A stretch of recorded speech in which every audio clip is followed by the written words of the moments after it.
ഒന്നാം പ്രതി പിന്നെ വിദേശത്തേക്ക് കടക്കാൻ ശ്രമിച്ച് നമുക്ക് LOC ഒക്കെ ഇട്ടത് കൊണ്ട് മുംബൈ എയർപോർട്ടിലിருந்து കിട്ടി. ഇപ്പം 3 പ്രതികൾ നമ്മളുടെ കസ്റ്റഡിയിലുണ്ട്. ഇത് ഡീറ്റെയിൽ അന്വേഷണം ചെയ്തിട്ട് നമുക്ക് ശക്തമായിട്ട് പോകാം. ഒരു SIT DCP 1 അശ്വതിയാണ് അതിന് നേതൃത്വം കൊടുക്കുന്നത്. എൻ്റെ റിക്വസ്റ്റ് ഇതുപോലെ എന്തെങ്കിലും ഉണ്ടെങ്കിൽ ആ ഇൻഫർമേഷൻ DCPക്ക് തന്നെ ഡയറക്റ്റായിട്ട് അറിയിച്ചാൽ മതി. അല്ലെങ്കിൽ വനിതാ സെല്ലുടെ SHO നമ്പർ ഞാൻ കൊടുക്കാൻ കൺഫാം പ്ലീസ്. സോ ആരെങ്കിലും ഉണ്ടെങ്കിൽ അവരുടെ ഇൻഫർമേഷൻ സത്യമായിട്ടുള്ളത് പറഞ്ഞെങ്കിൽ അവരുടെ ഡീറ്റെയിൽസ് കോൺഫിഡൻഷ്യലായിട്ട് വെച്ചിട്ട് ഇങ്ങനെ ഒരു റാക്കറ്റ് കംപ്ലീറ്റ് നമുക്ക് ഡിസ്റ്റർബ് ചെയ്യും. അത് വിളിച്ച് ചോദിച്ചപ്പോഴാണ് പോലീസ് സ്റ്റേഷനിൽ നമുക്ക് മനസ്സിലായത് ഒരു സീരിയസ് ആയിട്ടുള്ള ഒരു സ്ത്രീ എങ്ങനെ ഒരു സംഭവം ഉണ്ടായിട്ടുണ്ട്. ആ സ്ത്രീ പറയുന്നത് സത്യമാണെന്ന് മനസ്സിലായത്. അപ്പോൾ ഒരു വയസ്സൊക്കെ ഏജ് അത്രയൊന്നും ഇല്ല. പിന്നെ നമുക്ക് അവരോട് സംസാരിച്ച് മനസ്സിലാക്കിയപ്പോഴാണ് അവരുടെ കംപ്ലീറ്റ് MO മനസ്സിലാക്കിയത്. ഇവരൊരു വിക്ടിമെ കോമൺ പ്ലേസിൽ വെച്ച് പരിചയപ്പെട്ടിട്ട് പിന്നെ അങ്ങോട്ട് കൊണ്ടുപോയിട്ടുള്ളത് വേറൊരു ബ്യൂട്ടി പാർലർ ജോലിക്കിനാണ്. അങ്ങോട്ട് കൊണ്ടുപോയിട്ട് പിന്നെ എക്സ്പ്ലോയിറ്റേഷൻ നടന്നിട്ടുണ്ട്. പിന്നെ നമസ്കാരം, സ്പോട്ട് ലൈവിലേക്ക് സ്വാഗതം. മോഡലിംഗിന്റെ പേരിൽ യുവതികളെ കെണിയിൽപ്പെടുത്തി വിദേശത്തേക്ക് കടത്തുകയും ലൈംഗിക ചൂഷണത്തിന് ഇരയാക്കുകയും ചെയ്യുന്ന സെക്സ് റാക്കറ്റിനെ കുറിച്ചുള്ള കൂടുതൽ വിവരങ്ങളാണ് പുറത്തുവരുന്നത്. കൊച്ചി സിറ്റി പോലീസ് കമ്മീഷണറുടെ പ്രതികരണമാണ് കേട്ടത്. ഈ കേസുമായി ബന്ധപ്പെട്ട് ഇത്തരത്തിൽ നിരവധി യുവതികളെ ഈ സംഘം സെക്സ് റാക്കറ്റിൽ പെടുത്തിയിട്ടുണ്ടെന്നും ലൈംഗിക ചൂഷണത്തിന് ഇരകളാക്കിയിട്ടുണ്ടെന്നുമാണ് പോലീസിന് പ്രാഥമികമായി ലഭിച്ചിരിക്കുന്ന വിവരങ്ങൾ. 3 പേരാണ് മരട് പോലീസിന് പരാതി നൽകിയിരിക്കുന്നത്. മോഡലിംഗിന്റെ മറവിൽ യുവതികളെ സെക്സ് റാക്കറ്റിന്റെ കെണിയിൽപ്പെടുത്തിയ കേസ് പ്രത്യേക സംഘം അന്വേഷിക്കും. DCP അശ്വതി ജിജിയുടെ നേതൃത്വത്തിലായിരിക്കും അന്വേഷണം. ഒന്നാം പ്രതി സിന്ധുവിനെ വിദേശത്ത് കടക്കാൻ ശ്രമിക്കുന്നതിനിടെ മുംബൈയിൽ വെച്ച് പിടികൂടുകയായിരുന്നു. കേസിൽ 5 പ്രതികളിൽ 3 പേർ പിടിയിലായിട്ടുണ്ട്. മോഡലിംഗ് രംഗത്തുള്ളവരുൾപ്പെടെയുള്ള യുവതികളാണ് ഈ പിടിയിലായവരിലുള്ളത്. വിവരങ്ങളുമായി ഡാനി പോൾ ചേരുന്നു കൊച്ചിയിൽ നിന്ന്. ഡാനി, ഇന്നലെ വൈകിട്ടോടുകൂടിയാണ് മോഡൽ ഉൾപ്പെടെയുള്ള ഈ സംഘത്തെ പോലീസ് പിടികൂടുന്നത്. അതായത് കഴിഞ്ഞ കുറച്ച് ദിവസങ്ങളായി പോലീസിന്റെ നിരീക്ഷണത്തിലായിരുന്നു. പ്രത്യേകിച്ചും ഈ 3 യുവതികൾ മരട് പോലീസിന് പരാതി നൽകുന്നു. ഇവരെ വിദേശത്തേക്ക്, ഗൾഫിലേക്ക് എത്തിച്ച്, അതും മറ്റ് മോഡലിങ്ങിന്റെ പേരിൽ വിദേശത്തേക്ക് എത്തിക്കുന്നു. അവിടെ സെക്സ് റാക്കറ്റിന്റെ കെണിയിൽപ്പെടുത്തുന്നു, ലൈംഗികമായി ചൂഷണം ചെയ്യുന്നു. എത്ര പേർ ഈ കെണിയിൽ പെട്ടിട്ടുണ്ട്, ഈ സെക്സ് റാക്കറ്റിന്റെ കെണിയിൽ പെട്ടിട്ടുണ്ടെന്നാണ് പോലീസിന് പ്രാഥമികമായി ലഭിച്ചിരിക്കുന്ന വിവരങ്ങൾ. അതോടൊപ്പം ഈ അന്വേഷണ സംഘവുമായി, ഈ പ്രത്യേക അന്വേഷണ സംഘവുമായി ബന്ധപ്പെട്ട വിവരങ്ങൾ.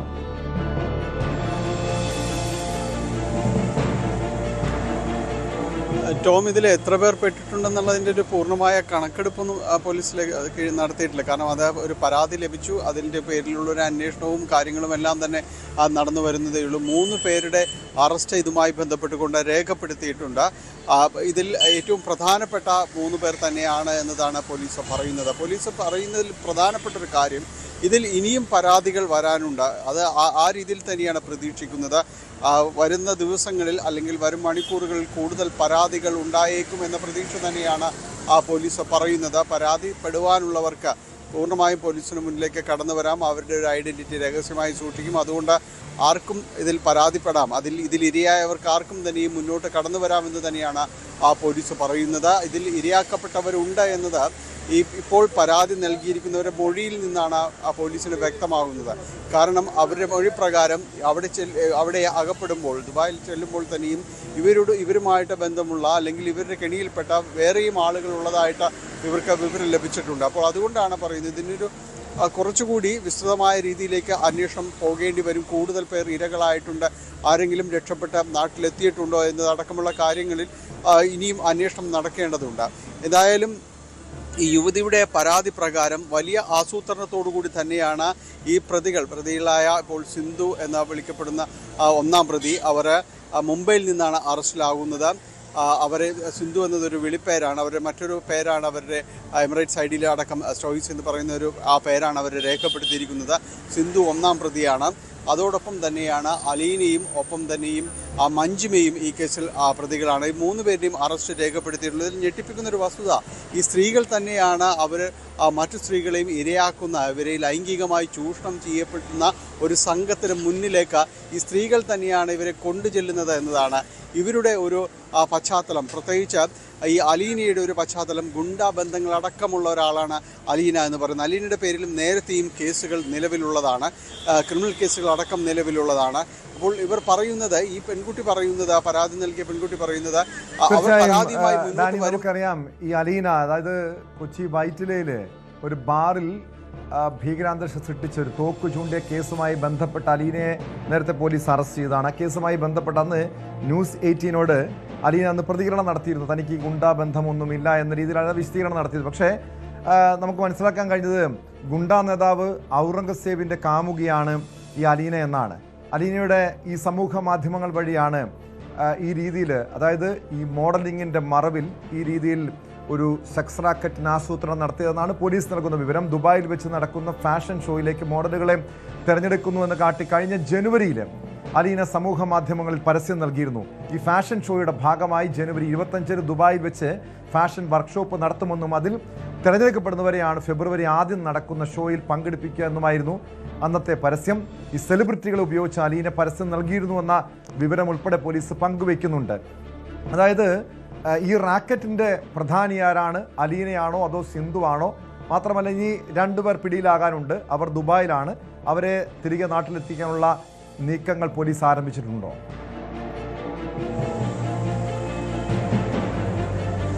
ഈ 2 പേരെ കൂടി, അതായത് ദുബായിലുള്ള ഈ പ്രതികളിലായ 2 പേരെ കൂടി നാട്ടിലേക്ക് എത്തിക്കാനുള്ള ഒരു ശ്രമത്തിലാണ് പോലീസ് ഉള്ളത്. കാരണം ഈ ഒരു സംഘം ഈ 5 പേരിൽ അവസാനിക്കുമോ, ഇനിയും കൂടുതൽ ആളുകളുണ്ടോ എന്നതടക്കമുള്ള കാര്യത്തിൽ പരിശോധന വേണം. കാരണം ഇവരെ ചോദ്യം ചെയ്തതിൽ നിന്ന് മാത്രമേ കൂടുതൽ ആളുകൾ ഇതിൽ ഉൾപ്പെട്ടിട്ടുണ്ടോ എന്നതടക്കമുള്ള കാര്യങ്ങളിൽ വ്യക്തത വരികയുള്ളൂ. ഏതായാലും ഇവരെ ദുബായിലേക്ക് ആളുകളെ കൊണ്ടുപോകുന്നു, അവർക്ക് പല തൊഴിലവസരങ്ങളടക്കം വാഗ്ദാനം ചെയ്യുന്നു. പ്രത്യേകിച്ച് മോഡലിംഗ് രംഗത്തടക്കം, മേക്കപ്പ് രംഗത്തടക്കമുള്ള കാര്യങ്ങൾ, ഈ പരാതിക്കാരിയായ യുവതിക്ക് മേക്കപ്പ് മേഖലയിൽ അവസരം അടക്കം വാഗ്ദാനം ചെയ്തുകൊണ്ടാണ് അവരിൽ നിന്ന് പണം ഈടാക്കിയതായും പോലീസ് പറയുന്നുണ്ട്. അപ്പോൾ അങ്ങനെ ഈ ഒരു സാമ്പത്തിക തട്ടിപ്പും ലൈംഗിക ചൂഷണവും എല്ലാം തന്നെയും ഈ സംഘത്തിൻ്റെ ഭാഗമായിട്ടുണ്ടായിരുന്നു. അപ്പോൾ സ്ത്രീകൾ മാത്രം നേതൃത്വം നൽകുന്ന ഒരു സംഘമാണോ ഇതെന്ന കാര്യത്തിൽ പോലീസിന് സംശയമുണ്ട്. മറ്റുള്ളവരെ കൂടി ചോദ്യം ചെയ്താൽ മാത്രമേ ഇതിനും മറ്റാരെങ്കിലും ഇടനിലക്കാരിന് ഇതിൽ പ്രവർത്തിച്ചിട്ടുണ്ടോ എന്നതടക്കമുള്ള കാര്യങ്ങളിൽ ഒരു സ്ഥിരീകരണം വരികയുള്ളൂ. അതിലൊരു പ്രധാനപ്പെട്ട കാരണം ഈ അലീനയുടെ ഗുണ്ടാ ബന്ധങ്ങളടക്കം തന്നെയാണ്. കാരണം അവർക്കൊരു ക്രിമിനൽ പശ്ചാത്തലമുള്ള ഒരാളാണ്. മറ്റുള്ളവർക്കും ഈ സംഘവുമായിട്ട് ചേർന്ന് പ്രവർത്തിക്കുന്നവരാണ്. അവർക്ക് ഈ ആളുകളെ, പെൺകുട്ടികളെ തന്നെ ഇതിൽ ഇരയാക്കി മാറ്റുന്നതിലും ആ സംഘം വിപുലപ്പെടുത്തുന്നതിലും അവരുടെ സാമ്പത്തിക ലാഭവും മറ്റു കാര്യങ്ങളും മാത്രം ലക്ഷ്യം വെച്ചുകൊണ്ട് നടന്ന തികച്ചും ക്രിമിനൽ സ്വഭാവമുള്ള ഈ സ്ത്രീകൾ തന്നെയാണ് ഇവരെല്ലാവരും തന്നെ. അപ്പോൾ കൂടുതൽ ആളുകൾ ഇതിൽ ഉൾപ്പെട്ടിട്ടുണ്ടോ, ഇത് മാത്രമായിരുന്നു ഇവരുടെ പ്രവൃത്തി എന്നതിലടക്കം പരിശോധന നടത്തുമ്പോൾ DCP അശ്വതി ജിജിയാണ് ഈ കേസും അന്വേഷണവുമായിട്ട് പോകുന്നത്. അവർക്കാണ് ഇതിൻ്റെ അന്വേഷണത്തിൻ്റെ ചുമതല. അപ്പോൾ കൂടുതൽ പരാതികൾ വരുന്ന ദിവസങ്ങളിലടക്കം ഉണ്ടാകാൻ സാധ്യതയുണ്ട് എന്ന് തന്നെയാണ് പോലീസ് കരുതുന്നത്. മാത്രവുമല്ല ഇവരെ ചോദ്യം ചെയ്യുന്ന കൂടുതൽ വിവരങ്ങൾ ലഭിക്കും. ഇവർക്ക് വിദേശത്ത് ഇവരുടെ ഈ രീതി എങ്ങനെയായിരുന്നു? അതായത് ഈ അലീന സമൂഹ മാധ്യമങ്ങളിൽ പരസ്യം നൽകുന്ന ദൃശ്യങ്ങളടക്കം പുറത്തു വന്നിട്ടുണ്ട്. പോലീസ് അത് കേന്ദ്രീകരിച്ച് അന്വേഷണം നടത്തുന്നുണ്ട്. പോലീസ് നൽകുന്ന സൂചനകൾ അനുസരിച്ച് ഈ ദുബായിലെത്തുന്ന മോഡലുകളെ ഹോട്ടലുകളിൽ എത്തിക്കുകയും അവിടെ വെച്ച് ശീതളപാനീയത്തിലോ അതല്ലെങ്കിൽ ബലമായോ ലഹരി മരുന്ന് നൽകി ബോധരഹിതരാക്കിയ ശേഷം ലൈംഗിക പീഡനത്തിന് ഇരയാക്കുകയാണ് ചെയ്യുന്നതാണ് മനസ്സിലാക്കാൻ കഴിയുന്നത്. ഇതിൻ്റെ ദൃശ്യങ്ങൾ പകർത്തി പിന്നീട് ഭീഷണിപ്പെടുത്തി തുടർച്ചയായി പീഡനത്തിന് ഇരയാക്കും. ഇത്തരത്തിൽ ഒട്ടേറെ പേരെ, അതായത് വീട്ടമ്മമാർ ഉൾപ്പെടെയുള്ളവർ ഈ കെണിയിൽപ്പെട്ടിട്ടുണ്ട്, ഈ സംഘത്തിൻ്റെ കെണിയിൽപ്പെട്ടിട്ടുണ്ട് എന്ന കണ്ടെത്തലുകളുണ്ട്. അതായത് പരാതിയുമായി നിലവിൽ 3 പേരാണ് സമീപിച്ചിരിക്കുന്നത്. ഒരുപക്ഷെ ഭയം കാരണം പരാതി നൽകാത്തവരാകാം, അല്ലെങ്കിൽ നാണക്കേട് കാരണം പരാതി നൽകാത്തവരാകാം. കാരണം ഒരുപക്ഷെ വീട്ടിൽ നിന്നും ഇക്കാര്യത്തെക്കുറിച്ച് അറിഞ്ഞിട്ടുണ്ടാകില്ല. അങ്ങനെ ഇവർ ഈ കെണിയിൽപ്പെടുത്തിയിട്ടുള്ള ഇരകൾ ആരൊക്കെയാണെന്ന് മനസ്സിലാക്കാൻ, കണ്ടെത്താൻ പോലീസിന് കഴിഞ്ഞിട്ടുണ്ടോ?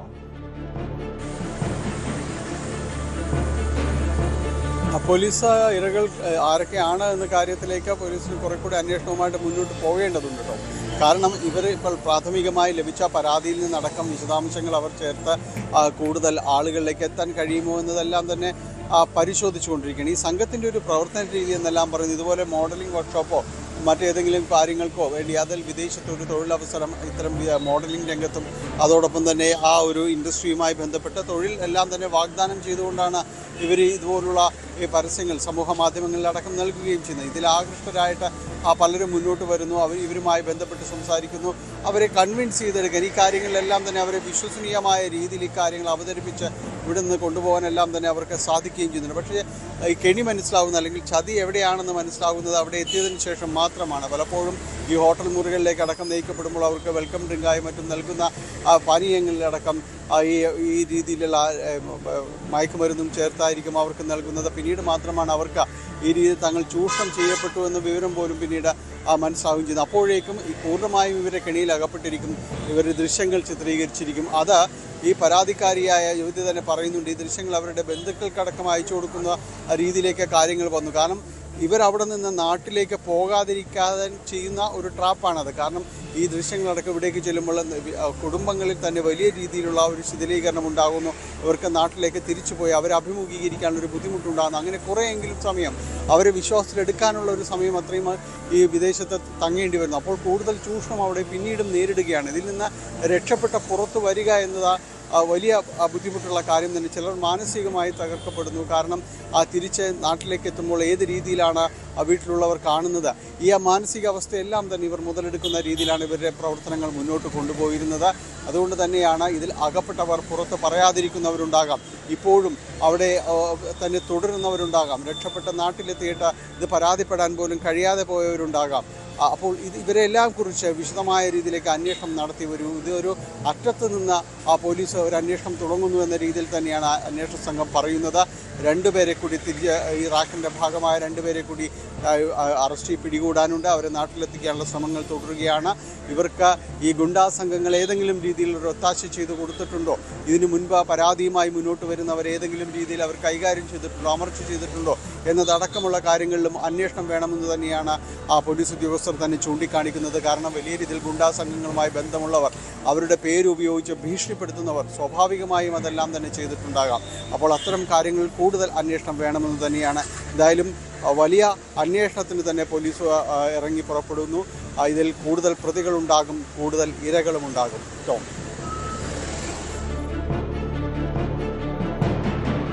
വ്യക്തമാണ്.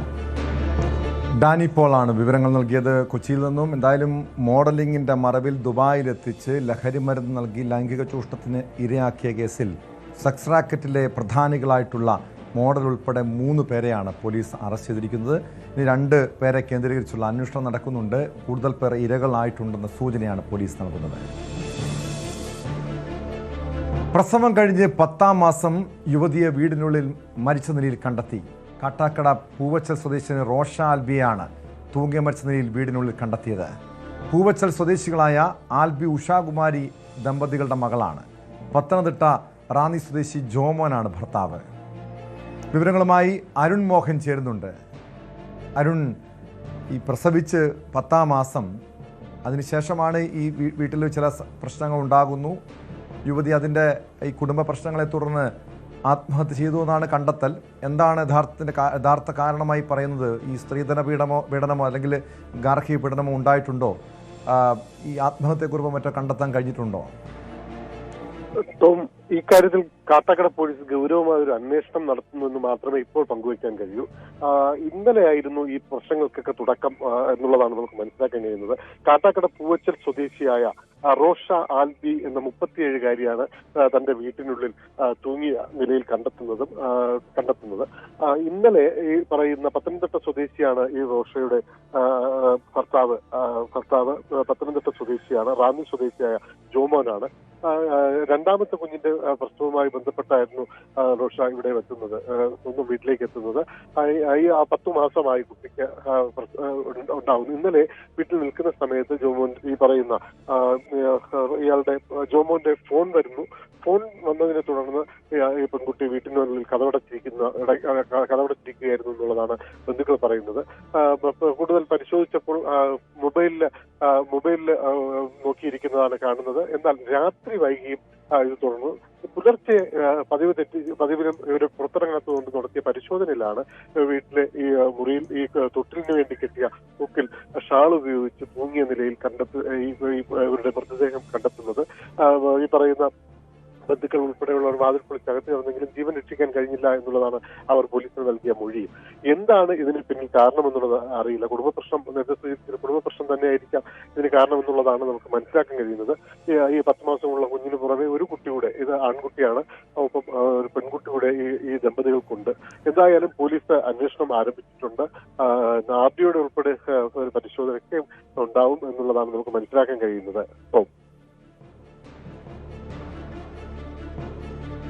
തീർച്ചയായും ഇതിൽ ഏറ്റവും സങ്കടകരമായ കാര്യം ഒരു 10 മാസം പ്രായമുള്ളൊരു കുഞ്ഞും മറ്റൊരു കൈക്കുഞ്ഞും 2 കുഞ്ഞുങ്ങളാണ് അനാഥരാകുന്നത്. അതും ഇവിടെ ദാമ്പത്യ പ്രശ്നം ഉണ്ടായിട്ടുണ്ടോ ഇവർക്കിടയിൽ, അല്ലെങ്കിൽ ഗാർഹിക പീഡനം, അത്തരമൊരു പരാതിയുണ്ടോ? എന്താണ് ഈ റോഷ്നിയുടെ കുടുംബം ആരോപിക്കുന്നത്? ഈ പറയുന്ന പ്രസവം കഴിഞ്ഞതിന് ശേഷം ഇതുവരെ ഇയാൾ തിരിച്ചെത്തില്ല. ഇയാൾ ഈ പറയുന്ന ജോമോൻ ഒരു നഴ്സാണ് എന്നുള്ളതാണ് പോലീസിന്റെ ഭാഗത്തു നിന്ന് നമുക്ക് മനസ്സിലാക്കാൻ കഴിയുന്നത്, അല്ലെങ്കിൽ കുടുംബാംഗങ്ങൾ പറയുന്നത്. അവർ ഈ പറയുന്ന അവിടെ എറണാകുളത്ത് കേന്ദ്രീകരിച്ച് അവർ താമസിക്കുകയായിരുന്നു. ഈ പ്രസവത്തോടനുബന്ധിച്ച് ആണ് ഇവിടെ വീട്ടിലെത്തുന്നു. പക്ഷെ അതിനുശേഷം ഇവരുടെ ഇടയിൽ ഈ പറയുന്ന ഒരു സ്വരച്ചേർച്ച ഉണ്ടായിരുന്നതായി ബന്ധുക്കൾ പറയാതെ പറയുന്നു. പക്ഷെ അവർ അത് വ്യക്തമായി നമ്മളോട് പങ്കുവയ്ക്കുന്നില്ല. അത് പോലീസിന്റെ അന്വേഷണത്തിന്റെ ഭാഗമായി തുടരുന്നതാണ്. എന്താണ് ഇതിന്റെ പിന്നിലുണ്ടായ കാരണം? ഗാർഹിക പീഡനങ്ങൾ, അങ്ങനെ അത്തരം കാര്യങ്ങളിലേക്കൊന്നും വിരൽ ചൂണ്ടിയിട്ടില്ല ഇതുവരെ പോലീസ്. പക്ഷെ എന്തായാലും എല്ലാ വശങ്ങളും അന്വേഷിച്ചുകൊണ്ട് എന്താണ് ഇതിന് പിന്നിലുണ്ടായ ഒരു ആത്മഹത്യക്ക് പ്രേരിപ്പിച്ച ആ ഒരു അവസ്ഥ എന്താണ് എന്നുള്ളത് ഗൗരവമായി തന്നെ കാട്ടാക്കട പോലീസ് അന്വേഷിക്കുന്നുണ്ട് എന്നുള്ളതാണ് നമുക്ക് ഈ സമയത്ത് പങ്കുവയ്ക്കാൻ കഴിയുന്നത്.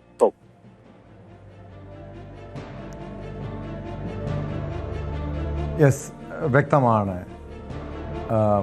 അരുൺ മോഹനാണ് തിരുവനന്തപുരത്ത് നിന്ന് വിവരങ്ങൾ നൽകിയത്. എന്തായാലും യുവതിയുടെ മരണത്തിൽ വിശദമായ അന്വേഷണം നടത്തുകയാണ് പോലീസ്.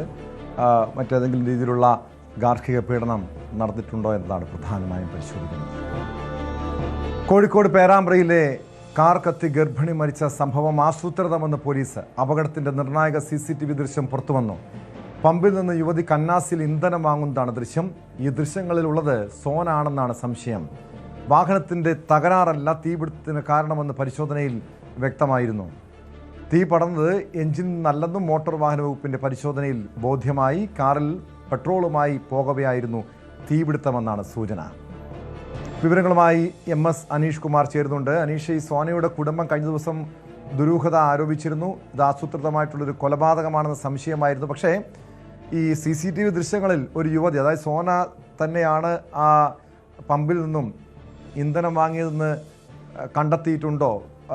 പക്ഷെ അവിടെ ഈ ഭർത്താവിലേക്കായിരുന്നല്ലോ ഒരു സംശയം നീങ്ങുന്നത്. ഭർത്താവ് കൊലപ്പെടുത്തിയതാകാമെന്ന സംശയം ഉൾപ്പെടെ ഉന്നയിക്കുന്നുണ്ട്. പക്ഷെ അങ്ങനെയാണെങ്കിലും ഈ സോന എന്തിനത് വാങ്ങി, ഈ ഇന്ധനം വാങ്ങി, അതിന് പിന്നിൽ മറ്റേതെങ്കിലും രീതിയിലുള്ളൊരു സംശയം പോലീസിനുണ്ടോ? എന്തെങ്കിലും സൂചനകളുണ്ടോ?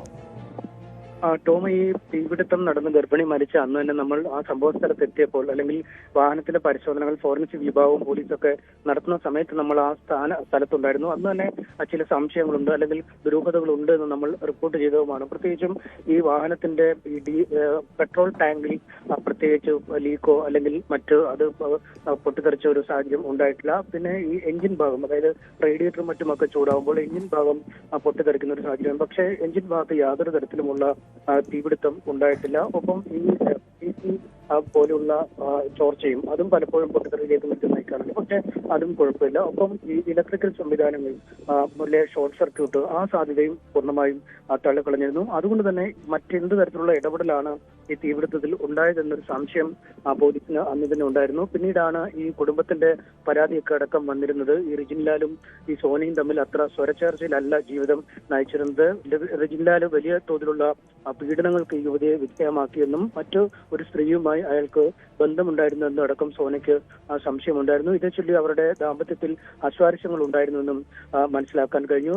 പിന്നീട് മറ്റു ചില വിവരങ്ങൾ കൂടി നേരത്തെ പുറത്തു വന്നിരുന്നു. അതായത് +2 കാലത്ത് തുടങ്ങിയ ഒരു പ്രണയമാണ് ഇരുവരും തമ്മിൽ. ഇതിനിടയിൽ ഈ ബന്ധം വേർപിരിയുകയും മറ്റൊരാളെ വിവാഹം കഴിക്കാനായി റിജിൻലാൽ തയ്യാറെടുക്കുകയും ചെയ്തു. പിന്നീട് ഇതിനെതിരെ ഒരു കേസൊക്കെ നൽകുകയും ആ കേസൊക്കെ തീർപ്പാക്കി ആണ് റിജിൻലാൽ ഈ യുവതിയെ വിവാഹം കഴിക്കുന്നത്. അതിനുശേഷവും മറ്റു ചില ബന്ധങ്ങളിലേക്ക് ഇയാൾ പോയി എന്ന രീതിയിലുള്ള വിവരങ്ങൾ ഈ സോനയുടെ ബന്ധുക്കൾ പറയുകയും ചെയ്തിരുന്നു. അങ്ങനെ നോക്കുമ്പോൾ ആകെപ്പാടെ ഒരു ദുരൂഹത ഇക്കാര്യത്തിലൊക്കെ ഉണ്ടായിരുന്നു. പക്ഷെ പിന്നീടാണ് വളരെ വിശദമായ പരിശോധനയിലേക്ക് കടക്കുമ്പോൾ ഈ സംഭവം നടന്ന ദിവസം രാവിലെ ഏതാണ്ട് 7 മണി മുതൽ ഉച്ചതിരിഞ്ഞൊരു 3 മണി വരെ ഈ സോനയുടെ അമ്മയുടെ സഹോദരിയുടെ വീട്ടിലായിരുന്നു സോന ഉണ്ടായിരുന്നത്. അവിടെ സഹോദരിയുടെ മകൾ ഒരു യുവതിയാണ്, അവരോടൊപ്പമാണ് സംസാരിച്ചിരിക്കുകയൊക്കെ ചെയ്തു. ഇതിനുശേഷം പേരാമ്പ്രയിൽ പോയി സൂപ്പർ മാർക്കറ്റിൽ സാധന സാമഗ്രികൾ വാങ്ങാൻ ഒപ്പം പോയി.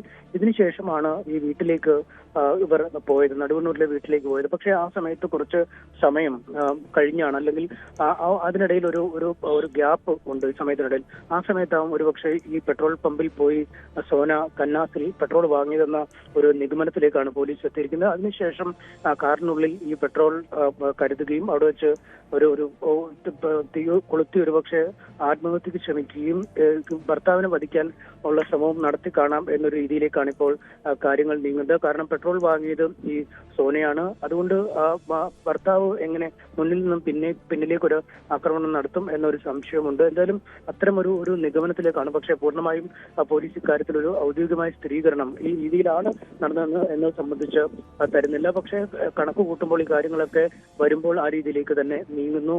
ഈ റിജിൻലാലിനും സോനെ കുറച്ച് നാളുകളായി സംശയമുണ്ട്. അല്ലെങ്കിൽ ഈ കുട്ടിയുടെ പിതൃത്വം, ഈ 6 മാസം ഗർഭിണിയായിരുന്നു സോന, ആ കുട്ടിയുടെ പിതൃത്വത്തെ പോലും സംശയിക്കുന്ന ഒരു തരത്തിലേക്കൊക്കെ കാര്യങ്ങൾ നീങ്ങി. DNA പരിശോധനകൾ നടത്തണം എന്നൊക്കെ ഉള്ള രീതിയിലൊക്കെ ഉള്ള സംസാരങ്ങളും ഇരുവരും തമ്മിൽ ഉണ്ടായിട്ടുണ്ട് എന്നാണ് ബന്ധുക്കൾ പറയുന്നത്. അങ്ങനെ ഒരു സാഹചര്യത്തിലാണ് ഈ അങ്ങേയറ്റം വഷളായി ബന്ധം നിൽക്കുമ്പോൾ ഈ ജീവൻ ഒടുക്കുക അല്ലെങ്കിൽ ഇയാളെ കൂടെ കൊല്ലുക എന്നൊരു രീതിയിലേക്ക് അവർ എത്തിയോ എന്ന ഒരു സംശയം ഇപ്പോഴുണ്ട്. നമുക്ക് ഇപ്പോഴും പറയാം ഒരു സംശയവും ഒരു നിഗമനവുമാണ്. പൂർണ്ണമായ ഒരു ചിത്രത്തിലേക്ക് പോലീസ് ഇപ്പോഴും പോയിട്ടില്ല.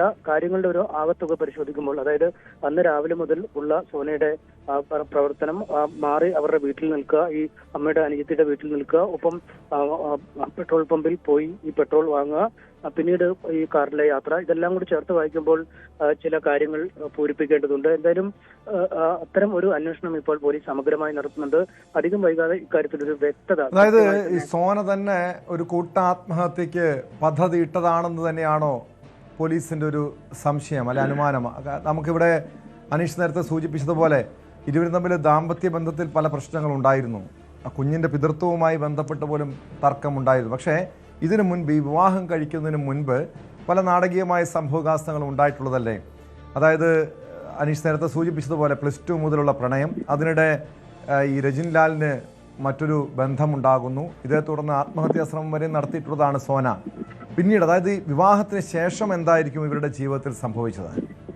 തീർച്ചയായും ഈ വിവാഹത്തിന് ശേഷവും ഈ വിവേഹേതര ബന്ധങ്ങളെ ചൊല്ലിയുള്ള തർക്കങ്ങൾ തന്നെയാണ് ഇവരുടെ കുടുംബത്തിൽ ഉണ്ടായിരുന്നതെന്നാണ് മനസ്സിലാക്കാൻ കഴിയുന്നത്. പലപ്പോഴും ഇരുവരും തമ്മിൽ അത്ര സ്വരച്ചേർച്ചയോടുകൂടി അല്ല പോരുന്നത്. കാരണം ഒരു തോക്കിൻ മുനയിൽ നിർത്തി എന്ന വണ്ണമാണ് രജിൻലാലിനെ കൊണ്ട് ഈ സോന വിവാഹം കഴിപ്പിച്ചത്. അവർ ആത്മഹത്യക്ക് ശ്രമിക്കുന്നു. പിന്നീട് കേസ് നടപടികളുമായി മുന്നോട്ട് പോകുന്നു. പക്ഷേ ഈ രജിൻലാൽ വിദേശത്ത് ഗൾഫിൽ ജോലി ചെയ്യുന്ന ആളാണ്. അങ്ങോട്ട് പോലും പോകാൻ കഴിയാത്ത വിധം കുരുക്കുകൾ മുറുകുന്ന സാഹചര്യത്തിലാണ് ഗത്യന്തരമില്ലാതെയാണ് രജിൻലാൽ സോനയെ വിവാഹം കഴിച്ചത്. അതുകൊണ്ട് തന്നെ ആ ഒരു സ്വരച്ചേർച്ച അവരുടെ വിവാഹ ജീവിതത്തിൽ ഉടനീളം ഉണ്ടായിരുന്നു എന്ന് മനസ്സിലാക്കാൻ കഴിയുന്നു. ഈ രജിൻലാലിന്റെ അച്ഛനും അമ്മയ്ക്കുമായി നല്ല രീതിയിൽ അടുപ്പം ഉണ്ടായിരുന്നു. അവരെക്കുറിച്ച് വലിയ പരാതികളും ഈ സോനയുടെ കുടുംബത്തിലില്ല. ഒപ്പം ഈ വിവാഹം കഴിഞ്ഞ ശേഷവും ഏതാണ്ട് 5-6 മാസം അവിടെ നിന്നും മാറി നിൽക്കുന്ന, അതായത് പിണങ്ങി വീട്ടിലേക്ക് തന്നെ പോകുന്ന ഒരു സാഹചര്യം പോലും ഒക്കെ ഉണ്ടായിരുന്നു. അതുകൊണ്ട് ആദ്യം മുതൽ തന്നെ ചില കല്ലുകടികൾ ഇവരുടെ ദാമ്പത്യത്തിൽ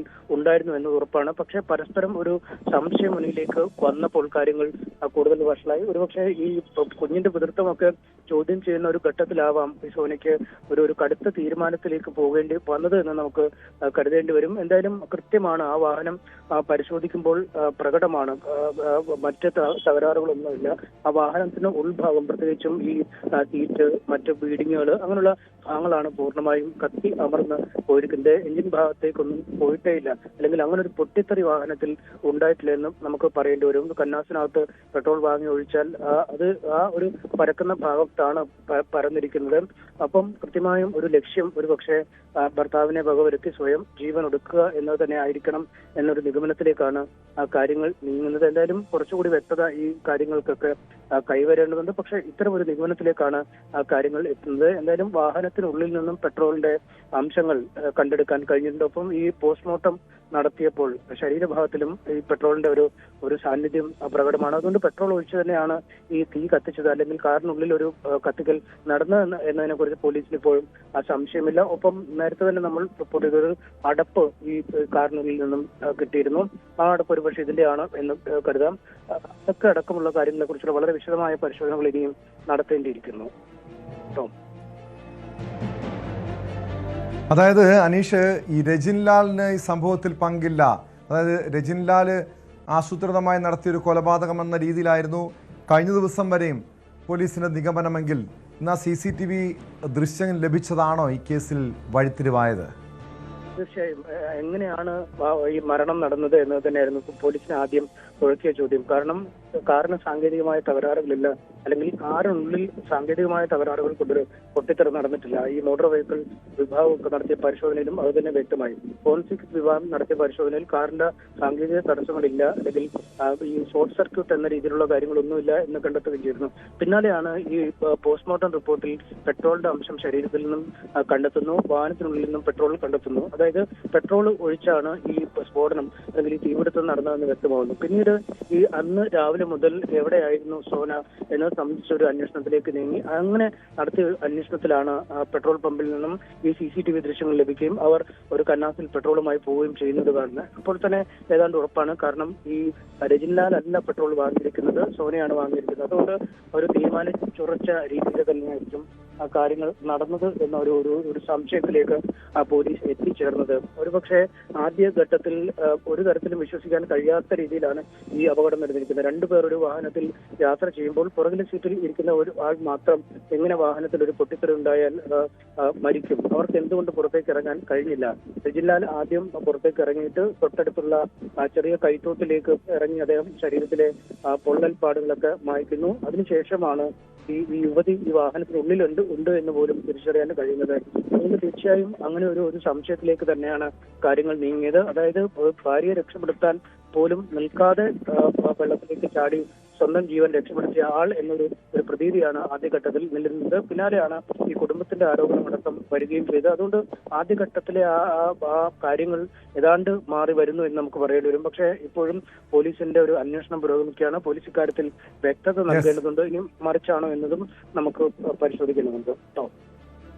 പല ദുരൂഹതകളും ഉണ്ട്. പ്രത്യേകിച്ചും സോന എന്തിനാണ് അങ്ങനെ ഒരു ആത്മഹത്യക്ക് ശ്രമിച്ചത്, അല്ല ഒരു കൂട്ട ആത്മഹത്യക്ക് പദ്ധതിയിട്ടത്, ജീവനൊടുക്കിയത് എന്തിനാണ് തുടങ്ങിയ കാര്യങ്ങളിൽ ഒരു വ്യക്തത വരണം. എന്തായാലും CCTV ദൃശ്യം പുറത്തു വന്നത് കേസിൽ പോലീസിന് വലിയൊരു തുമ്പായിരിക്കുകയാണ്. അത് കേന്ദ്രീകരിച്ചാണ് അന്വേഷണം നടക്കുന്നത്. മറ്റൊരു പ്രധാനപ്പെട്ട വാർത്തയിലേക്കാണ് സ്പോട്ട് ലൈവിന് പോകുന്നത്. നവകേരള സദസ്സിനിടെ യൂത്ത് കോൺഗ്രസ് നേതാക്കളെ മർദ്ദിച്ച മുൻ മുഖ്യമന്ത്രി പിണറായി വിജയന്റെ ഗൺമാന്മാർക്കെതിരായ അന്വേഷണത്തിന് SIT രൂപീകരിച്ചു. Alappuzha crime branch SP Shoukath Ali case അന്വേഷിക്കും. നവകേരള സദസ്സിനെതിരായ പ്രതിഷേധത്തിനിടെ സുരക്ഷാ ഉദ്യോഗസ്ഥർ തങ്ങളെ മർദ്ദിച്ചെന്ന് ചൂണ്ടിക്കാട്ടി KSU യൂത്ത് കോൺഗ്രസ് പ്രവർത്തകർ നേരത്തെ പരാതി നൽകിയിരുന്നു. എന്നാൽ ഇതിൽ നടന്ന ആദ്യഘട്ട പോലീസ് അന്വേഷണം തൃപ്തികരമല്ലെന്നും കുറ്റക്കാരായ ഉദ്യോഗസ്ഥരെ സംരക്ഷിക്കുന്ന നിലപാടാണ് പോലീസ് സ്വീകരിച്ചതെന്നും ആരോപിച്ച് പരാതിക്കാർ നേരത്തെ കോടതിയെ സമീപിക്കുകയായിരുന്നു. നിലവിൽ ആലപ്പുഴ MLA AD തോമസ് ഉൾപ്പെടെയുള്ളവർക്കെതിരെയായിരുന്നു അന്ന് പോലീസ് ഈ ഗൺമാന്മാരുടെ അതിക്രമം ഉണ്ടായത്. VV വിനോദ് ചേരുന്നുണ്ട് വിവരങ്ങളുമായി. വിനോദ്, ആദ്യ മന്ത്രിസഭാ യോഗത്തിൽ തന്നെ, അതിനുശേഷമുള്ള വാർത്താ സമ്മേളനത്തിൽ തന്നെ മുഖ്യമന്ത്രി VD സതീശൻ വ്യക്തമാക്കിയത്, അതായത് ഈ ഗൺമാന്മാർക്കെതിരായ അന്വേഷണമാണ്, അതിന് പ്രത്യേക സംഘം രൂപീകരിക്കുമെന്നായിരുന്നു. ആലപ്പുഴ ക്രൈംബ്രാഞ്ച് SP ആണ് അന്വേഷണ ചുമതല. ആരൊക്കെയാണ് ഈ അന്വേഷണ സംഘത്തിലുള്ളത്? അതോടൊപ്പം സ്വാഭാവികമായും പുതിയ അന്വേഷണ സംഘം എത്തുമ്പോൾ ഏതൊക്കെ തലങ്ങളിലായിരിക്കും അന്വേഷണം? ഇനി ആ ഗൺമാന്മാരെ, അതായത് പ്രതിപട്ടികയിലുള്ള ആരോപണ വിധേയരായിട്ടുള്ള ഗൺമാന്മാരെ ചോദ്യം ചെയ്യുന്ന നടപടികൾ, അത് അവരെ വിളിച്ചു വരുത്തുന്ന നീക്കങ്ങളിലേക്ക് ഉടൻ തന്നെ നീങ്ങുമോ? ടോം, വളരെ വേഗത്തിലാണ് നടപടിക്രമങ്ങൾ മുന്നോട്ട് പോകുന്നത്. ആദ്യത്തെ ക്യാബിനറ്റ് കഴിഞ്ഞ് തന്നെ മുഖ്യമന്ത്രി VD സതീശൻ ഇക്കാര്യം പ്രഖ്യാപിച്ചതാണ്. അതിന് പിന്നാലെ ഉത്തരവ് ഇറങ്ങിയിരിക്കുന്നു. ഇപ്പോൾ വകുപ്പുകൾ സംബന്ധിച്ച് മന്ത്രിമാരുടെ കാര്യത്തിലുമൊക്കെ അന്തിമ തീരുമാനമായില്ലെങ്കിൽ കൂടി മന്ത്രിസഭാ യോഗവുമായി ബന്ധപ്പെട്ട് നടത്തിയ പ്രഖ്യാപനത്തിൽ ഒരു കാര്യം കൂടി ഇത് വളരെ വേഗത്തിൽ എത്തുന്നു എന്നത് തന്നെയാണ് ഏറ്റവും പ്രധാനപ്പെട്ട കാര്യം. ആലപ്പുഴയിലാണ് ഈ മർദ്ദനം നടന്നത്.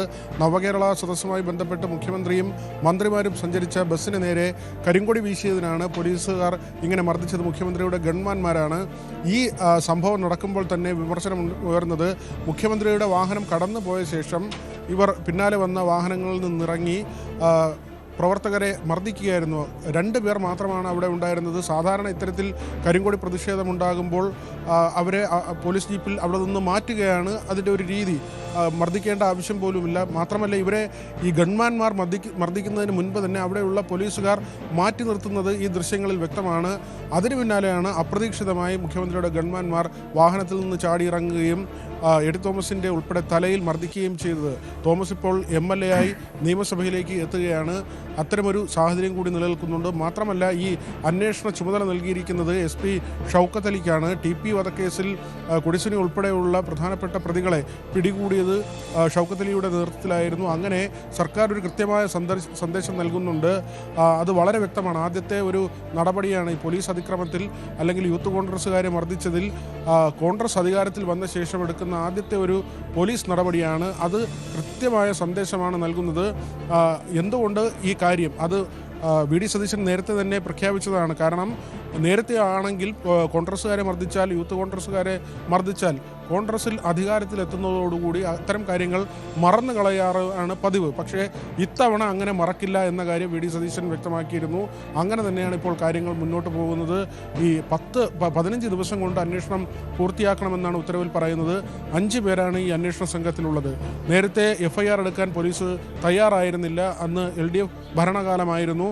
പിന്നീട് യൂത്ത് കോൺഗ്രസ് നേതൃത്വം ഹൈക്കോടതിയെ സമീപിക്കുകയും ഹൈക്കോടതിയുടെ നിർദ്ദേശപ്രകാരം FIR രജിസ്റ്റർ ചെയ്യുകയുമായിരുന്നു. ഈ കേസ് മാത്രമല്ല, എറണാകുളത്ത് മാധ്യമപ്രവർത്തകർക്കെതിരെ കൊലക്കുറ്റം ഉൾപ്പെടെ ചുമത്തിയ സംഭവം ഉണ്ടായിട്ടുണ്ട്.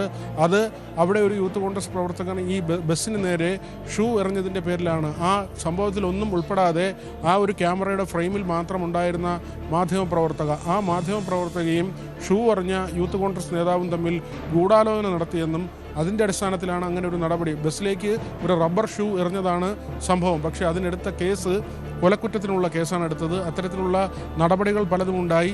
ഈ യൂത്ത് കോൺഗ്രസ്സുകാരെ ആലപ്പുഴയിൽ മർദ്ദിച്ചപ്പോൾ അതിന് മുഖ്യമന്ത്രിയുടെ വാദമായിരുന്നു ഏറ്റവും വിചിത്രമായിരുന്നത്. അത് രക്ഷാപ്രവർത്തനം എന്ന വാക്കാണ് അദ്ദേഹം ഉപയോഗിച്ചത്. അവർക്ക് അപകടം പറ്റാതിരിക്കാൻ വേണ്ടി, അവർ ബസ്സിന് മുന്നിലേക്ക് വീഴാതിരിക്കാൻ വേണ്ടി തൻ്റെ ഗൺമാന്മാർ അവരെ മാറ്റുകയായിരുന്നു എന്ന കാര്യമാണ് മുഖ്യമന്ത്രി പറഞ്ഞത്. മാത്രമല്ല ആവർത്തിച്ചുള്ള വാർത്താ സമ്മേളനങ്ങൾ തുടരെയുള്ള വാർത്താ സമ്മേളനങ്ങളിൽ ഇതേ കാര്യം തന്നെയായിരുന്നു മുഖ്യമന്ത്രി പറഞ്ഞത്. രക്ഷാപ്രവർത്തനം എന്ന വാക്ക് അദ്ദേഹം ആവർത്തിക്കുകയായിരുന്നു. ഈ പോലീസ് ലാത്തിച്ചാർജ് തീർച്ചയായും വിനോദ്, അതാണ് കാരണം. ഈ പോലീസ് ഭീകരത കഴിഞ്ഞ കുറേ വർഷങ്ങളായി നമ്മളത് കണ്ടതാണ്. പക്ഷെ അതിനെ ന്യായീകരിക്കുന്ന മുഖ്യമന്ത്രി, പാർട്ടി സെക്രട്ടറി. പക്ഷേ ഇനി കാര്യങ്ങൾ മാറുകയാണ്. UDF സർക്കാർ വരുമ്പോൾ അന്ന് എടുത്ത പല കള്ളക്കേസുകളുമുണ്ട്. നേരത്തെ വിനോദ് സൂചിപ്പിച്ചതുപോലെ പലർക്കെതിരെയും വധശ്രമത്തിന് പോലും കേസെടുത്തിട്ടുണ്ട്. അതായത് സാധാരണ പ്രതിഷേധം, ഒരു രാഷ്ട്രീയ പ്രതിഷേധങ്ങളെപ്പോലും ആ രീതിയിൽ അമർച്ച ചെയ്യുന്ന, പ്രത്യേകിച്ച് നിരവധി യൂത്ത് കോൺഗ്രസ് പ്രവർത്തകർക്കെതിരെയായിരുന്നു പല കേസുകളും എടുത്തത്. ആ കേസുകളൊക്കെ എഴുതിത്തള്ളാനുള്ള നീക്കങ്ങളും ഈ സർക്കാരിൻ്റെ ഭാഗത്തു നിന്ന് തുടക്കത്തിൽ തന്നെ ഉണ്ടാകുമോ? ടോം, ഈ സമരങ്ങളിൽ തന്നെ വിവേചനപരമായി പോലീസ് ഇടപെട്ടു എന്നത് വളരെ വ്യക്തമായ കാര്യമാണ്. കാരണം ഈ ഉന്നത വിദ്യാഭ്യാസ രംഗവുമായി ബന്ധപ്പെട്ട് ഗവർണർക്ക് നേരെ പലയിടങ്ങളിലായി SFIയുടെ സമരങ്ങളുണ്ടായിരുന്നു. ഗവർണർ നട റോഡിൽ തന്നെ കസേരയിട്ടിരിക്കുന്ന സാഹചര്യമുണ്ടായി. പല ഘട്ടങ്ങളിൽ അദ്ദേഹം വാഹനം നിർത്തി അതിൽ നിന്ന് പുറത്തിറങ്ങി SFI പ്രവർത്തകർക്ക് നേരെ ആക്രോശിക്കുന്ന നിലയുണ്ടായി. അപ്പോഴൊന്നും തന്നെ പോലീസിൻ്റെ മർദ്ദനം ഉണ്ടായിട്ടില്ല. SFIക്കാരെ ആ തരത്തിൽ മർദ്ദിക്കുകയോ അങ്ങനെയുള്ള നടപടിയിലേക്ക് പോവുകയോ ചെയ്തിട്ടില്ല. ഇവിടെ എഡി തോമസും മറ്റൊരു പ്രവർത്തകനും മാത്രമാണ് ആ പ്രതിഷേധ സമരത്തിൽ പങ്കെടുത്തത്. ആ സമയത്ത് മുഖ്യമന്ത്രിയുടെ വാഹനം ബസ് കടന്നു പോവുകയും ചെയ്തു. അതിനുശേഷം അവിടെ ഉണ്ടായിരുന്ന പോലീസുകാർ അതിന് സമീപത്തൊരു കടയ്ക്ക് മുന്നിലേക്ക് ഈ പ്രവർത്തകർ 2 പേരെയും മാറ്റുകയും ചെയ്തു. ഈ സമയത്താണ് അപ്രതീക്ഷിതമായി മുഖ്യമന്ത്രിയുടെ ഗൺമാന്മാർ വാഹനത്തിൽ നിന്ന് ചാടിയിറങ്ങുകയും പിന്നാലെ വന്ന വാഹനത്തിൽ നിന്നാണ് അവരിങ്ങനെ തലയ്ക്കടിക്കുകയും ചെയ്യുന്നത്. പോലീസിൻ്റെ ലാത്തിച്ചാർജുമായി ബന്ധപ്പെട്ട് തന്നെ അതിൽ പറയുന്നത് ഇങ്ങനെ തലയ്ക്കടിക്കാൻ പാടില്ല എന്നൊരു കാര്യമാണ്. പക്ഷേ അങ്ങനെ അവിടെ അടിച്ചു എന്നത് മാത്രമല്ല, മറ്റ് പോലീസുകാർ മാറ്റി നിർത്തിയ പ്രവർത്തകരെയാണ് ഇത്തരത്തിൽ അപ്രതീക്ഷിതമായി മർദ്ദിക്കുന്നത്. അതിനുശേഷം ഈ പോലീസ് ഉദ്യോഗസ്ഥർ പോവുകയും ചെയ്തു. രക്ഷാപ്രവർത്തനമാണ് നടത്തിയതെന്ന മുഖ്യമന്ത്രിയുടെ ഒരു വാദം വരികയും ചെയ്തു. അദ്ദേഹം ആ വാദത്തിൽ പിന്നെയും ഉറച്ചു നിൽക്കുന്ന കാര്യവുമുണ്ടായി. ടോം ചോദിച്ച മറ്റൊന്ന്, ഈ കേസുകൾ എഴുതി തള്ളുമോ എന്നതാണ്. അത് സ്വാഭാവികമായും അങ്ങനെയായിരിക്കും. ഏത് സർക്കാരാണോ അധികാരത്തിൽ വരുന്നത് ആ സർക്കാരുകൾ അവരുടെ പ്രവർത്തകർക്കുള്ള കേസുകൾ, ഇത്തരത്തിലുള്ള സംഭവങ്ങളിലെ കേസുകൾ ഒഴിവാക്കുന്നത് രീതിയാണ്. ഇവിടെയും അത്തരത്തിൽ കേസുകൾ എഴുതിത്തള്ളും. മറ്റൊരു കാര്യം കൂടി ഇവിടെ നമുക്ക് എടുത്തു പറയേണ്ടതുണ്ട് ടോം. കാരണം SFIയുടെ സമരം ഇപ്പോൾ തന്നെ പലയിടങ്ങളിലായി നടക്കുന്നുണ്ട്. നീറ്റ് പരീക്ഷയിലെ ഈ ചോദ്യപേപ്പർ ചോർച്ചയുമായി ബന്ധപ്പെട്ടൊക്കെ SFIയുടെ സമരം നടക്കുന്നുണ്ട്. ജനാധിപത്യ രീതിയിൽ നടക്കേണ്ട സമരങ്ങളാണ്. DYFIയുടെ സമരങ്ങളുണ്ട്. ഇനി ഈ സർക്കാരിൻ്റെ പ്രവർത്തന കാലങ്ങളിൽ തീർച്ചയായും SFIയുടെയും DYFIയുടെയും സമരങ്ങളുണ്ടാകും, കരിങ്കൊടി പ്രതിഷേധമുണ്ടാകും. അപ്പോഴും പോലീസ് ഇങ്ങനെ മർദ്ദിക്കാൻ പാടില്ല എന്നത് തന്നെയാണ്. മാത്രമല്ല, എപ്പോഴാണ് കായികമായ ഒരു ബലപ്രയോഗം പോലീസിൻ്റെ ഭാഗത്തു നിന്നുണ്ടാകേണ്ടത്? അത് നമ്മൾ കണ്ടിട്ടുണ്ട്. ഉത്സവപ്പറമ്പിലൊക്കെ വലിയ ആൾക്കൂട്ടം ബഹളമുണ്ടാക്കുന്നു, അക്രമാസക്തമാകുന്ന നിലയിലേക്ക് പോകുമ്പോൾ പോലീസിന് ലാത്തി പ്രയോഗിക്കേണ്ടി വരും. അത് സ്വാഭാവികമാണ്. അതിന് തന്നെയാണ് പോലീസിന് ആയുധങ്ങൾ നൽകിയിട്ടുള്ളത്. ഇപ്പോൾ സെക്രട്ടേറിയറ്റിന് മുന്നിൽ ഒരു സമരം അക്രമാസക്തമായാൽ തീർച്ചയായും അവിടെ രാഷ്ട്രീയം നോക്കാതെ പോലീസിന് ആക്ട് ചെയ്യേണ്ടി വരും, അവിടെ മർദ്ദിക്കേണ്ടി വരും. അവിടെ KSU ആണോ SFI ആണോ എന്ന് ABVP ആണോ എന്ന് നോക്കിയിട്ടല്ല മർദ്ദിക്കുന്നത്, പോലീസിന് മർദ്ദിക്കേണ്ടി വരും. അത് സ്വാഭാവികമാണ്. അല്ലെങ്കിൽ നാട്ടിൽ അരാജകത്വമുണ്ടാകും, അക്രമം അഴിച്ചുവിടാൻ കഴിയുന്നൊരു കാര്യമല്ല. പക്ഷേ ഈ കരിങ്കൊടി പ്രതിഷേധം എന്നൊക്കെ പറയുന്ന 2-3 പേർ വഴികരിയിൽ നിന്ന് ഈ മന്ത്രിമാരോ മുഖ്യമന്ത്രിയോ ഒക്കെ പോകുമ്പോൾ അത് വീശി കാണിക്കുന്നതാണ്. അതിൽ ഇത്രയും പ്രകോപിതരാകേണ്ട കാര്യമുണ്ടോ, ഇങ്ങനെ മർദ്ദിക്കേണ്ട കാര്യമുണ്ടോ എന്ന ചോദ്യമാണ് അവശേഷിക്കുന്നത്. ഏതായിരുന്നാലും ഷൗക്കത്ത് അലിക്ക് ഇതിൻ്റെ അന്വേഷണ ചുമതല കൊടുത്തിരിക്കുന്നു. ആലപ്പുഴ ക്രൈംബ്രാഞ്ച് SP ആണ്. നേരത്തെ TP കേസ് അന്വേഷിച്ച ഉദ്യോഗസ്ഥനാണ്. 5 ഉദ്യോഗസ്ഥർ കൂടി ഈ ടീമിലുണ്ട്. 15 ദിവസത്തിനുള്ളിൽ റിപ്പോർട്ട് സമർപ്പിക്കണമെന്നാണ് നിർദ്ദേശിച്ചിട്ടുള്ളത്. ഈ ഉദ്യോഗസ്ഥരെ സസ്പെൻഡ് ചെയ്യുന്നതിനുള്ള ഒരു തുടക്കത്തിലുള്ള നടപടിയായി തന്നെയാണ് ഇതിനെ കാണേണ്ടത്. ടോം. വ്യക്തമാണ്. VV വിനോദാണ് വിവരങ്ങൾ നൽകിയത്. എന്തായാലും മുഖ്യമന്ത്രി VD സതീശൻ ആദ്യ വാർത്താ സമ്മേളനത്തിൽ തന്നെ വ്യക്തമാക്കിയത് ഞങ്ങളൊന്നും മറക്കില്ല, ഞങ്ങളുടെ കുഞ്ഞുങ്ങളെ പലരെയും വേട്ടയാടിയിട്ടുണ്ട്. തീർച്ചയായും അതൊരു രാഷ്ട്രീയ പ്രതികാരമല്ല, പക്ഷേ ശക്തമായ നടപടി സ്വീകരിക്കും, കുറ്റക്കാരായ പോലീസുകാർക്കെതിരെ നടപടി സ്വീകരിക്കുമെന്ന കൃത്യമായ സന്ദേശമായിരുന്നു മുഖ്യമന്ത്രിയുടെ ആദ്യ വാർത്താ സമ്മേളനം. കൊല്ലം കൊട്ടാരക്കരയിൽ ഭർത്തൃപിതാവ് യുവതിയുടെ കൈപ്പത്തി വെട്ടിമാറ്റി. കുടുംബത്തർക്കത്തെ തുടർന്നാണ് സംഭവം. കേസിൽ ഭർത്തൃപിതാവ് അലക്സാണ്ടറിനെ കൊട്ടാരക്കര പോലീസ് അറസ്റ്റ് ചെയ്തു. അലക്സാണ്ടറിൻ്റെ ഭാര്യ സാറാമയ്ക്കും മകൾ ജിൻസ് ജോണിനുമാണ് വെട്ടേറ്റത്. ഈ ജിൻസിൻ്റെ കൈപ്പത്തി വെട്ടിമാറ്റുകയായിരുന്നു. വിവരങ്ങളുമായി വിനീഷ് ചേരുന്നുണ്ട്. വിനീഷ്, ഇതെന്താണ് ഈ കുടുംബ തർക്കത്തെ തുടർന്നാണോ ഈ രീതിയിൽ ഈ അലക്സാണ്ടർ പരാക്രമം കാട്ടിയത്? ഇത് സ്ഥിരമായി വീട്ടിൽ പ്രശ്നങ്ങൾ ഉണ്ടായിരുന്നോ? എന്താണ് സംഭവിച്ചത്?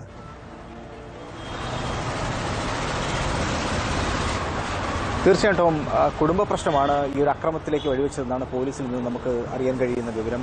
കഴിഞ്ഞ ദിവസം രാത്രി ഒരു 8:30 കൂടിയാണ് ഈ സംഭവം ഉണ്ടാകുന്നത് തന്നെ.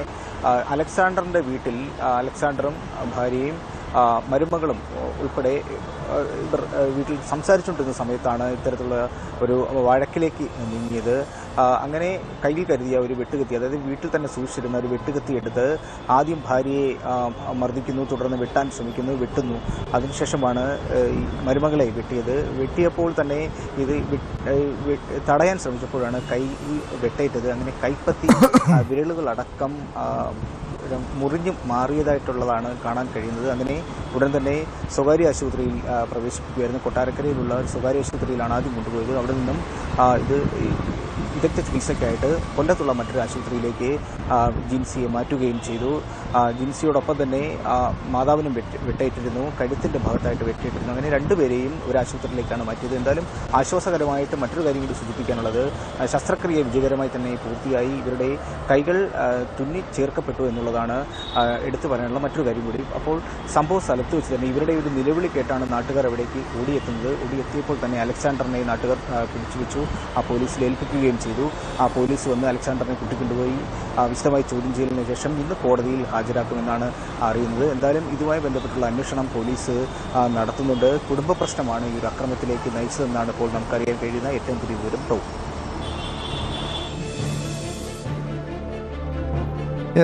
ഇങ്ങനെ കുടുംബ പ്രശ്നമാണെന്ന് പറയുമ്പോഴും ഈ അലക്സാണ്ടർ മദ്യലഹരിയിൽ മറ്റോ ആണോ ഈ പരാക്രമം കാട്ടിയത്? കാരണം ഒരു സുബോധത്തിൽ ഇങ്ങനെയൊക്കെ ആളുകൾ ചെയ്യുമോ? പ്രത്യേകിച്ചും ചെറിയ അക്രമവും പ്രശ്നങ്ങളൊക്കെ ഉണ്ടാകാം, ചെറിയ വാക്ക് തർക്കമൊക്കെ വീട്ടിലുണ്ടാകാം. പക്ഷേ ഇതിനെ ഈ കൈപ്പത്തി വെട്ടി മാറ്റുന്ന രീതിയിലേക്ക് ഒരു ആക്രമണം നടത്തണമെങ്കിൽ അത്രയധികം ഒരു പക കാണും, വൈരാഗ്യം കാണും. ഇതൊരു നിസ്സാര പ്രശ്നമാണോ ഇങ്ങനെയുള്ളൊരു അതിക്രമത്തിലേക്ക് നയിച്ചത്?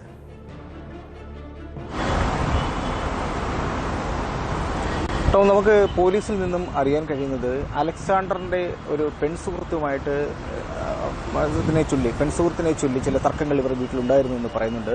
അലക്സാണ്ടറുടെ ഭാര്യയുമായിട്ട് ചില തർക്കങ്ങൾ ഉണ്ടായിരുന്നു. അപ്പോൾ അലക്സാണ്ടറിന്റെ മൊബൈൽ ഫോണിൽ അലക്സാണ്ടറുടെ പെൺസുഹൃത്തിനോടൊപ്പമുള്ള ഒരു ഫോട്ടോ ഈ മരുമകൾ കാണിച്ചു കൊടുത്തു. ഇതാണ് ഈ ഒരു പ്രകോപനം ഉണ്ടാകാനും ഈ ഒരു അക്രമത്തിലേക്ക് നയിച്ചത്. ഇതിനെ ചൊല്ലി ഉണ്ടായ ഒരു തർക്കമാണ് ഇത്രത്തോളം വലിയൊരു പ്രകോപനം ഉണ്ടായത്. ഈ മരുമകൾക്ക് നേരെ അക്രമം ഉണ്ടായതും വെട്ടി കൊലപ്പെടുത്താനുള്ള ശ്രമം നടത്തുകയും ഒക്കെ ചെയ്തത് കേട്ടവും ഇതുമായി ബന്ധപ്പെട്ടുള്ള ഒരു അന്വേഷണമാണ് പോലീസ് നടക്കുന്നത്. പോലീസ് ഫോണൊക്കെ പരിശോധിക്കുന്നുണ്ട്. എന്നാൽ തന്നെയും കഴിഞ്ഞ ദിവസം വലിയ അതിദാരുണമായൊരു സംഭവം തന്നെ, നാടിനെ നടുക്കിയൊരു സംഭവം തന്നെയായിരുന്നു. ശരിക്കും ഒരു പെൺകുട്ടിയുടെ, അതായത് മരുമകളുടെ കൈപ്പത്തി അടക്കം വെട്ടിമാറ്റിയ നിലയിലായിരുന്നു. നാട്ടുകാരെയും അത് വലിയ രീതിയിൽ ഭീതിപ്പെടുത്തിയ ഒരു സംഭവമായിരുന്നു. എന്തായാലും പെട്ടെന്ന് തന്നെ ആംബുലൻസ് എത്തുകയും ഇവരെ ആശുപത്രിയിലേക്ക് പ്രവേശിപ്പിക്കാൻ സാധിച്ചു എന്നുള്ളതാണ്. അലക്സാണ്ടറിനെ കുറിച്ച് പോലീസിൽ നിന്ന് അറിയാൻ കഴിയുന്നത് അലക്സാണ്ടർ ഒരു പ്രവാസിയായിരുന്നു. പ്രവാസി ജീവിതത്തിന് ശേഷം അയാൾ നാട്ടിലെത്തുകയും കൃഷി സംബന്ധമായ ജോലിയൊക്കെ ചെയ്തുകൊണ്ടിരുന്ന ഒരാളാണ്. ഇടയ്ക്ക് അയാൾ യൂബർ ടാക്സി തൊഴിലാളിയൊക്കെ ആയിരുന്നു എന്നാണ് പറയപ്പെടുന്നത്. എന്തായാലും ഇതുമായി മുൻപും ഇവരുടെ വീട്ടിൽ ചില പ്രശ്നങ്ങൾ ഉണ്ടായിരുന്നു എന്ന് പറയപ്പെടുന്നുണ്ട്. അങ്ങനെ ഈ കുടുംബപരമായിട്ടുള്ള അല്ലെങ്കിൽ ഇവരുടെ ഇടയിലുണ്ടായ ഒരു പ്രശ്നമാണ് ഈ ഒരു അക്രമത്തിലേക്ക് നയിച്ചത്. ശരിക്കും പറഞ്ഞാൽ ഇതെല്ലാം നിയമപരമായിട്ടോ അല്ലെങ്കിലോ എന്തെങ്കിലും പരിഹാരം കാണേണ്ടതായിട്ടുള്ള ഒരു വിഷയം തന്നെയാണ്. ഇത് ആയുധം വെച്ച് നേരിടേണ്ടി ഒരു സാഹചര്യത്തിലേക്ക് എത്തി എന്നുള്ളതാണ്. ഇത് വലിയ രീതിയിൽ ഭയപ്പെടുത്തുന്ന ഒരു സംഭവം തന്നെയാണ് കേട്ടോ.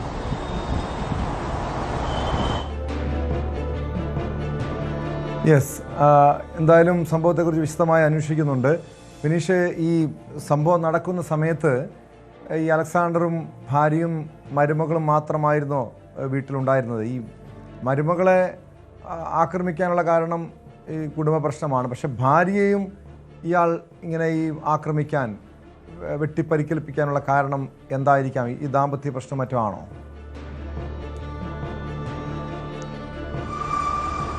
തീർച്ചയായിട്ടും ഞാൻ നേരത്തെ സൂചിപ്പിച്ചതുപോലെ തന്നെ അലക്സാണ്ടർ മറ്റൊരു പെൺസുഹൃത്തുമായിട്ടുള്ള ഒരു സംഭവം, അതിനെ ചുറ്റി ഇവരുടെ വീട്ടിൽ നിരന്തരം പ്രശ്നങ്ങൾ ഉണ്ടായിരുന്നു എന്നാണ് പറയപ്പെടുന്നത്.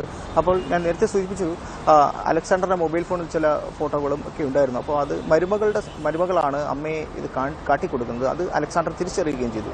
ഇങ്ങനെയാണ് അലക്സാണ്ടറിന് മരുമകളോട് ദേഷ്യമുണ്ടാകുന്നതും മരുമകളെ കൊല്ലാൻ ശ്രമിക്കുകയൊക്കെ ചെയ്യുന്നത്. വലിയ, അതായത് കൊലപ്പെടുത്താൻ ശ്രമിച്ച, അതായത് കൈപ്പത്തി വെട്ടി രണ്ടാക്കി മാറ്റിയ വെട്ടുകത്തി അടക്കം ഒരു വീട്ടിൽ നിന്ന് പോലീസ് കണ്ടെത്തുകയും ചെയ്തായിരുന്നു. കഴിഞ്ഞ ദിവസം തന്നെയായിരുന്നു. അപ്പം ഈ ഒരു കാരണമാണ് ഇത്രത്തോളം പ്രകോപനവും ദേഷ്യവും ഒക്കെ ഉണ്ടാവാൻ അലക്സാണ്ടറിന് കാരണമായത്. അലക്സാണ്ടറിന് മറ്റ് ക്രിമിനൽ പശ്ചാത്തലങ്ങളോ നേരത്തെ കേസുകളോ ഒന്നും തന്നെ ഇല്ല എന്നാണ് പോലീസ് പറയുന്നത്. പെട്ടെന്ന് ഇതാണ് ഇയാൾക്ക് പ്രകോപനം ഉണ്ടാകാനും ദേഷ്യം തോന്നാനും ഉണ്ടായ ഒരു പ്രധാന കാരണം ആയിട്ട് പോലീസ് പറയുന്നത്. ഇതുമായി ബന്ധപ്പെട്ടുള്ളൊരു അന്വേഷണം പോലീസ് നടത്തുന്നുണ്ട്.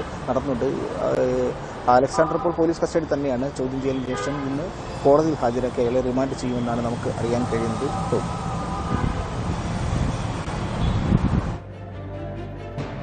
യെസ്, വ്യക്തമാണ്. എസ് വിനീഷാണ് വിവരങ്ങൾ നൽകിയത്. കോഴിക്കോട് കൂടരഞ്ഞിയിൽ നിന്നും യുവാവിനെ കാണാതായതായി പരാതി. ഊട്ടി കോതേരി സ്വദേശി സതീഷിനെയാണ് കാണാതായത്. 17 രാവിലെ തമ്പുരാൻകൊല്ലി ഭാഗത്തു നിന്നും കാട്ടിലേക്ക് പോകുന്നത് കണ്ടതായി ദൃക്സാക്ഷികൾ മൊഴി നൽകി. പോലീസും വനംവകുപ്പും സംയുക്തമായാണ് തിരച്ചിൽ നടത്തുന്നത്. വിവരങ്ങളുമായി മുക്കത്തുനിന്ന് അബ്ദുൽ കലാം ആസാദ് ചേരുന്നുണ്ട്. ആസാദ്, ഈ കഴിഞ്ഞ ദിവസം രാവിലെയാണ് ഈ യുവാവിനെ, സതീശനെ കാണാതാകുന്നത്. ഇയാൾ തനിച്ചാണോ, എവിടേക്കാണ് പോയതെന്ന വിവരമുണ്ടോ? അന്വേഷണം എങ്ങനെയാണ്? 17-ാം തീയതി രാവിലെ ആണ് ഈ ഇദ്ദേഹത്തെ കാണാതായത്. ഈ പൂവാർത്തോട് മലയോര മേഖലയാണ്, വനത്തോട് അടുത്ത് കിടക്കുന്ന ഒരു പ്രദേശമാണ് കൂടരഞ്ഞി പഞ്ചായത്തിലെ. ഈ 17-ാം തീയതി രാവിലെ ഇദ്ദേഹം കാട്ടിലേക്ക് കയറി പോകുന്നതിന്റെ പോയി എന്നാണ് ദൃക്സാക്ഷികൾ പറയുന്നത്. അതുപോലെ തന്നെ തൊട്ടടുത്തൊരു റിസോർട്ടിലെ CCTV ക്യാമറയിലും ഇദ്ദേഹം അതുവഴി കാട്ടിലേക്ക് കയറി പോകുന്നതായി കണ്ടിട്ടുണ്ട്. ഈ കഴിഞ്ഞ ദിവസം ഈ പൂവാർത്തോടിലെ ഒരു റിസോർട്ടിലാണ് ഈ സതീഷ് ജോലി ചെയ്യുന്നത്. കൊത്തഗിരി, തമിഴ്നാട് ഊട്ടി കൊത്തഗിരി സ്വദേശിയാണ് സതീഷ്. ഇതിനെ കാണാതായതോടെ ഈ റിസോർട്ട് ഉടമ തിരുവമ്പാടി പോലീസിൽ പരാതി നൽകുകയും വനം വകുപ്പിന്റെയും പോലീസിന്റെ നേതൃത്വത്തിൽ ഇപ്പോഴും തെരച്ചിൽ നടത്തിക്കൊണ്ടിരിക്കുകയാണ്. ഇദ്ദേഹം അന്ന് രാവിലെ പൂവാർത്തോട് കടയിൽ ചെന്ന് ചായ എല്ലാം കുടിച്ചതിന് ശേഷം ഈ വനത്തിലേക്ക് കയറിപ്പോയി എന്നാണ് ദൃക്സാക്ഷികൾ പറയുന്നത്. ഇപ്പോഴും വനം വകുപ്പിന്റെയും പോലീസിന്റെ നേതൃത്വത്തിൽ തെരഞ്ഞുകൊണ്ടിരിക്കുകയാണ്. ഇദ്ദേഹത്തോടൊപ്പം ജോലിക്കായി എത്തിയ എല്ലാവരും ഈ റിസോർട്ടിൽ തന്നെ ഉണ്ട്. ഇദ്ദേഹത്തെ കാണാതായതോടെയാണ് പോലീസിൽ ഹോട്ടൽ ഉടമ പരാതി നൽകിയത്. അങ്ങനെ ഈ സംശയം എന്താണ്? പോലീസിന്റെയും വനവകുപ്പിന്റെയും സംശയം എന്താണ്? വഴിതെറ്റിപ്പോയതായിരിക്കുമോ അതോ നീ സ്വന്തം ഇഷ്ടപ്രകാരം അങ്ങനെ ഈ വനമേഖലയിലേക്ക് നടന്നത് പോയതായിരിക്കുമോ?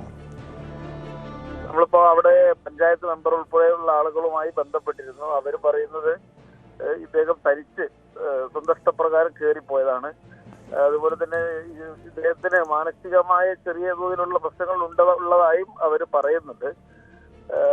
ഇത്തരത്തില് ആണ് ഇയാള് വനത്തിലേക്ക് കയറിപ്പോയത്. 17-ാം തീയതി രാവിലെ റിസോർട്ടിൽ നിന്നും ഇറങ്ങി തൊട്ടടുത്ത കടയിൽ ചെന്ന് ചായ കുടിച്ചതിന് ശേഷം കുറച്ച് സാധനങ്ങൾ വാങ്ങിച്ച് ഇദ്ദേഹം സ്വയം വനത്തിലേക്ക് കയറി പോവുകയായിരുന്നു.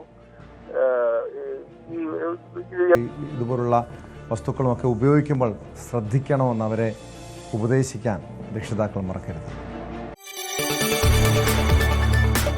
കൂടുതൽ വാർത്തകൾക്ക് news 18 Keralam YouTube channel subscribe ചെയ്യുക.